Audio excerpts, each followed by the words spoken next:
All right, chapter 3, it's a short one. Going to die, Brian thought. Going to die. Gonna die, gonna die. His whole brain screamed it in the sudden silence. Gonna die. He wiped his mouth with the back of his arm and held the nose down. The plane went into a glide, a very fast glide that ate altitude, and suddenly there weren't any more lakes. All he'd seen since they started flying over the forest was lakes, and now they were gone. Gone, out in front, far away on the horizon. He could see lots of them, glittering blue in the late afternoon sun. But he needed one right in front. He desperately needed a lake right in front of the plane, and all he saw through the windshield were trees. Green death trees. If he had to turn, he didn't think he could keep the plane flying. His stomach tightened into a series of rolling knots, and his breath came out in short bursts. There. Not quite in front, but slightly to the right, he saw a lake, L-shaped with rounded corners, and the plane was nearly aimed at the long part of the L, coming from the bottom and heading to the top. Just a tiny bit to the right. He pushed the right rudder pedal gently, and the nose moved over. But the turn cost him speed, and now the lake was above the nose. He pulled back on the wheel slightly, and the nose came up. This caused the plane to slow dramatically and almost seemed to stop and wallow in the air. The controls became very loose-feeling, and that frightened Brian, making him push the wheel back in. This increased the speed a bit, but filled the windshield once more with nothing but trees, and put the lake well above the nose and out of reach.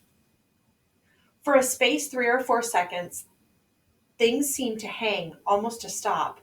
The plane was flying, but so slowly it would never reach the lake. Brian looked out the side and saw a small pond. At the edge of the pond, some large animal, he thought maybe moose, standing out in the water. All so still looking, so stopped. The pond and the moose and the trees, he slid over them now, only 300 or 400 feet off the ground, all like a picture. Then everything happened at once. Trees suddenly took on detail, filled his whole field of vision with green, and he knew he would hit and would die, but his luck held, and just as he was about to hit, he came to an open lane, a channel of fallen trees, a wide place leading to the lake. The plane, committed now to landing, to crashing, fell into the wide place like a stone, and Brian eased back on the wheel and braced himself for the crash.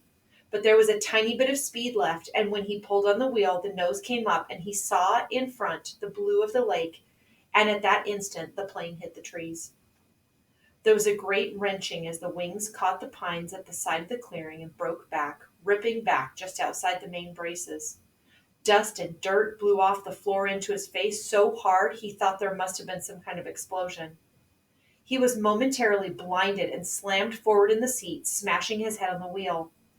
Then a wild crashing sound, ripping of metal, and the plane rolled to the right and blew through the trees, out over the water and down to slam into the lake, skip once on the water as hard as concrete, water that tore the windshield out and shattered the side windows, water that drove him back into the seat. Somebody was screaming as the plane drove down into the water. Someone screamed tight animal screams of fear and pain, and he did not know that it was his sound, that he roared against the water that took him and the plane still deeper down into the water. He saw nothing but sensed blue, cold, blue-green, and he raked at the seatbelt batch, tore his nails loose on one hand. He ripped at it until it released, and somehow, the water trying to kill him, to end him, somehow he pushed himself out of the shattered front window and clawed up into the blue, felt something hold him back, felt his windbreaker tear, and he was free, tearing free, ripping free. But so far to the surface, and his lungs could not do this thing, could not hold, and were through, and he sucked water, took a great pull of water that would finally win, finally take him, and his head broke into light, and he vomited and swam, pulling without knowing what he was doing, without knowing anything, pulling until his hands caught at weeds and muck, pulling and screaming until his hands caught at last in grass and brush and felt his chest on land, felt his face in the coarse blades of grass, and he stopped. Everything stopped. A color came that he had never seen before, a color that exploded in his mind with the pain, and he was gone from it all, spiraling out into the world, spiraling into nothing. Nothing. All right. We'll pick up with Hatchet next week.